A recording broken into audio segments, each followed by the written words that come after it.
Hi, everyone. I'm Anne Marie Green, and thank you for joining us as we remember the victims of the Charleston Church Shooting 6 years later. On June 17, 2015, a 21-year-old white supremacist opened fire at a Bible study at the historic Emanuel AME Church in Charleston, South Carolina, in hopes of igniting a race war. 9 worshipers lost their lives in the attack, including senior pastor and state senator Clemente Pinckney. CBS contributor Antjuan Seawright traveled to the Mother Emanuel Church, and over the next half hour, you will hear his conversations with survivors and church leaders about what happened that horrific day and how the community continues to remember those who lost their lives. We begin with a discussion with the wife and daughters of Pastor Clemente Pinckney on how June 17, 2015 changed their lives forever. 6 years ago, 16 roughly, a white supremacist by the name of Dylan Roof walked into the church where the Bible study was happening. You were there that night. Walk us through that night from your own perspective, because it's one thing to read about it, it's one thing to hear about it, it's another thing to feel it from someone who was there. I believe like that day started like any other day. Any other time you wake up, you go about your daily activities and so forth. And Clemente had to be at the church for a meeting and then Bible study. Clemente and I and Milana, we hopped in the car and we drove to Charleston like nothing to it. We went to church and they had the meeting. They started off with a meeting first, and so Milana and I, we stayed in the pastor study. After about an hour or so of my doing my work, and Milana would come get a little snack, and she would go back and sit down and watch TV, is when I heard the first gunshots. And at first, I thought it was maybe a generator going off or something of that nature. And I jumped up. Milana kind of looked at me, still never really said anything. She looked at me and I ran to the door, and I was just about to, I actually opened the door just slightly, and then it hit me like, it's not like a generator or anything. Those are gunshots. And in my mind, I was thinking, who in the world would be shooting, And I quietly closed the door and I locked it, and adrenaline started pumping and running and so forth, and I ran through the office and I snatched her, almost like she was a rag doll. I snatched her up so fast, and I went into the secretary's office, which is adjacent, and shoved her under the desk. I didn't know what was going on, but I told her to stay under that desk no matter what happened. I love you. Tell your sister I love her. Tell grandma I love her, but I don't care what happened. You stay under this desk. And I was whispering this to her. As soon as I hear the gunshots at a distance was when I was going to make a run for it and pull the door behind me so that it would lock. And that was my plan. But apparently that wasn't God's plan or anything else, because next thing you know, bullets came flying through the office, and it felt like it was right beside me, of course. And I leaped under the desk with Milana, and and she was asking me, like, is her daddy gonna die, and so forth. And I'm just, you're hearing all of this going on in the next room, and the ruckus and the movement, and and all of that, and I'm just kind of like in shock. And then I heard someone right outside the door to the secretary's office, and I was hearing some grunting and so forth, and whomever it was, sounds like they were trying to get out the door. And then Ruth came and shot that person, and they never made it out the door. But I could tell it was a male, but I wasn't sure who it was at the time. And so we just sat under the desk with our hands over each other's mouths and so forth. And then, I heard Ruth say that he had to do this, and he walked out the door. And then I started hearing the first responders coming. The first person they got to was the person that was outside of the office door. And I heard them say that, hey, here's one, this person, hey, he's still alive. So for a quick thought, I was just thinking, it could be Clemente. It could be Clemente. And they kept saying, hey, stay with us. And they just kept saying that, stay with us, stay with us. And they got him out of there. And so then I heard more responders, first responders were coming in, and then I heard them say, hey, bring in a body bag. And then I heard them say, bring in several body bags. And so we were still under the desk.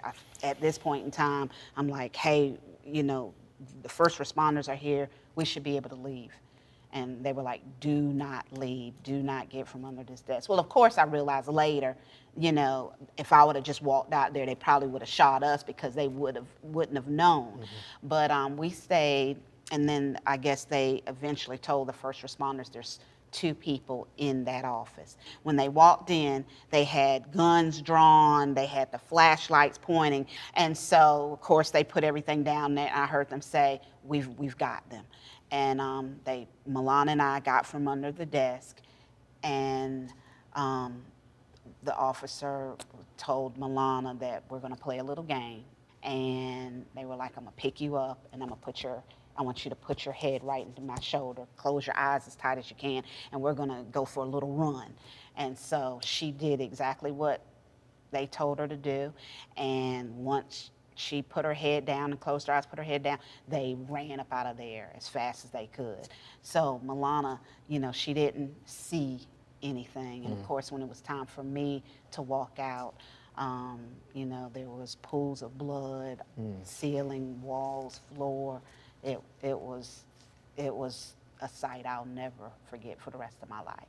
You are a strong, resilient woman. Thank you. And you are a hero. Tell us, what do you feel now? Now looking back at it, I feel like really grateful that I came, because at first I was gonna stay home with my sister, but now looking back at it, I'm glad that I actually went, because I know my mom has told like other people, like if I wasn't there, she would have been in there with them and she would have been dead right now. So I'm really grateful that I went. You know, hearing this, as I'm sure you've heard it before, and realizing that your mother and your sister are heroes, how does that make you feel?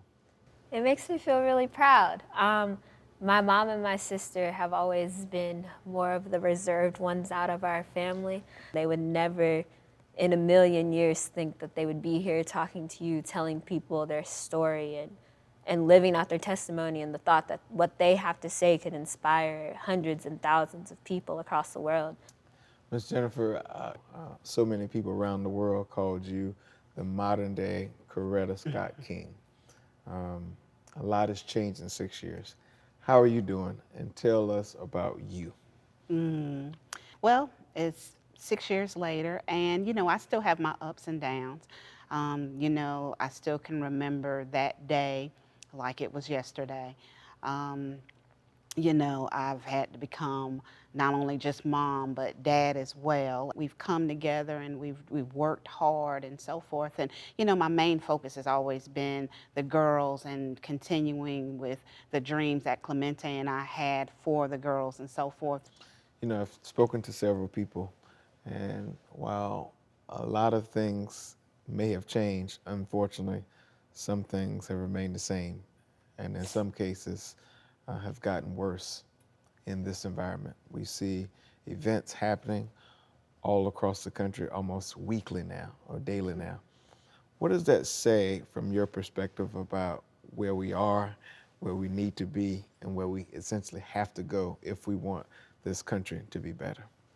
You know, it has made me see a lot of hate. You know, there's just so much hate, there's just so much dislike.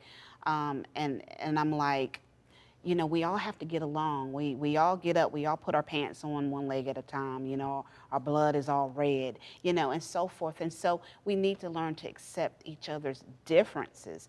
I mean, we don't want everyone to be alike, to look alike, to act alike. You know, we learn from others. And so, you know, I've just seen the number of mass shootings, just the number of shootings and killings overall. And it's unbelievable. And so it's like a lot of people just, to me, just they don't want change, you know. But a bullet has no color, a bullet has, you know, no name and so forth. So you just never know.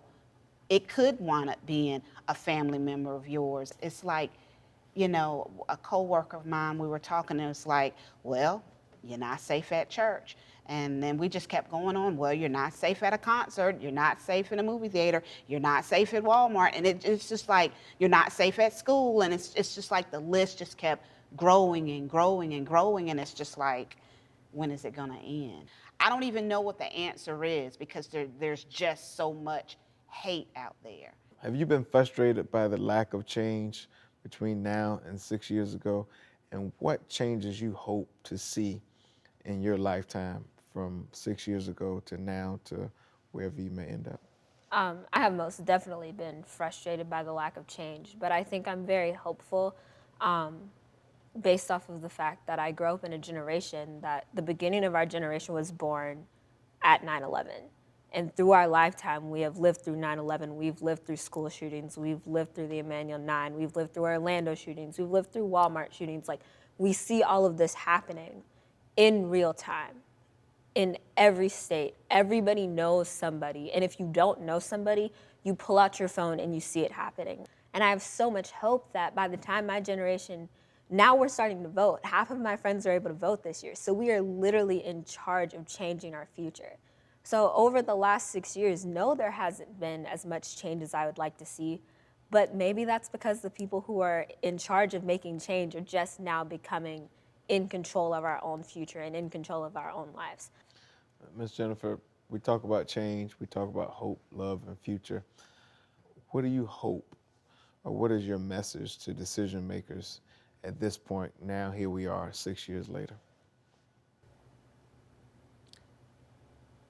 I would say, remember Clemente. You knew the kind of person that he was and what he stood for. I heard many people say he was the best of the best. And remember to love thy neighbor, to walk hand in hand, you know, remember unity, just remember come together, remember family. Alana, how does it make you feel knowing that your father was literally a spark plug of change in this country? It's just been life-changing. I've had so many opportunities, doors opened.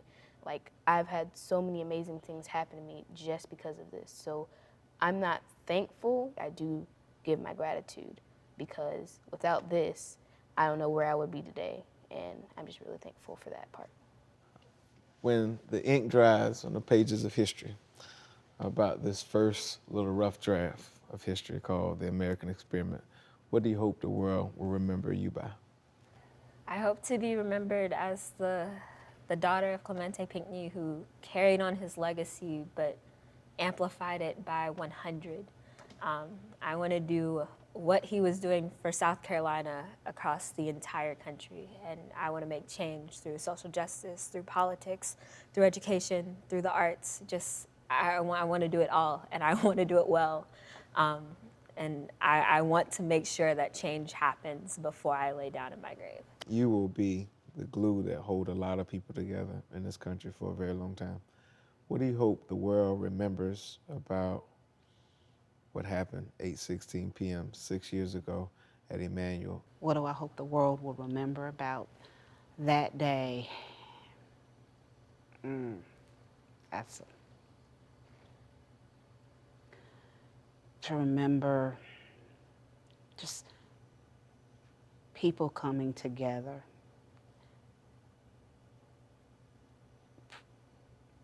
preaching, teaching, learning about God, the importance of unity and coming together. Coming up next, we hear from the church's current pastor, Reverend Eric Manning, about how things have changed for Mother Emanuel and the Black community 6 years after the tragedy. The Charleston Church Shooting 6 years later continues after the break on CBSN. 6 years ago, around 8:16 p.m., a 21-year-old white supremacist by the name of Dylan Roof walked into historic Mother Emanuel AME Church in Charleston, South Carolina, not because he wanted to worship, not because he wanted to pray, but instead he wanted to start a race war. In traditional AME fashion, the parishioners and the pastor welcomed Mr. Roof. They laughed with him, they prayed with him, they hugged him, and they loved him. However, he turned to his pistol and he killed 9 people in this historic church here in Charleston, South Carolina. We now recognize those faithful 9 parishioners as the Emanuel 9. I had the opportunity to sit down with the pastor of historic Mother Emanuel Church, my dear friend, Pastor Eric Manning, and we decided to unpack that day and days ahead in this country. Mother Emanuel has her own historical place in the pages of history. Talk about the historical nature around Mother Emanuel AME Church. Well, of course, by being the oldest African Methodist Episcopal Church south of Baltimore, hence the term Mother Emanuel. Rich history, and I think it's really remarkable how the church has continued to be a fixture within not just African Methodism, but also even here in the city of Charleston. And then you fast forward it past Jim Crow, segregation, and you come to the events that took place 6 years ago now, with that horrific event that's with Dylan Roof coming in, lone white supremacists coming into these grounds, sacred grounds, and murdering 9 beautiful people. And so Mother Emanuel now has that mantle of forgiveness that we carry with grace and with love and with understanding that it is indeed a message that has to continue to be shared and has to continue to be told. So I think realistically, Antjuan, when you look at the full breadth of the history of Mother Emanuel, it is one that will continue to inspire prayerfully multiple generations even after I'm gone. What's been the feeling since that happened 6 years ago to the worship experience at Emanuel? So I always want to make sure that everyone understands I came to serve Mother Emanuel June 21st of 2016, so a year and some change after that. And I reflect upon the first Sunday I had serving Holy Communion. Church was packed, and we just had a lot of folks in because new pastor, everybody wants to kind of get in and see who is he, how he works, and whatnot. But I was reminded when I was serving communion, and I saw black hands, white hands, yellow hands, people from literally all over the world.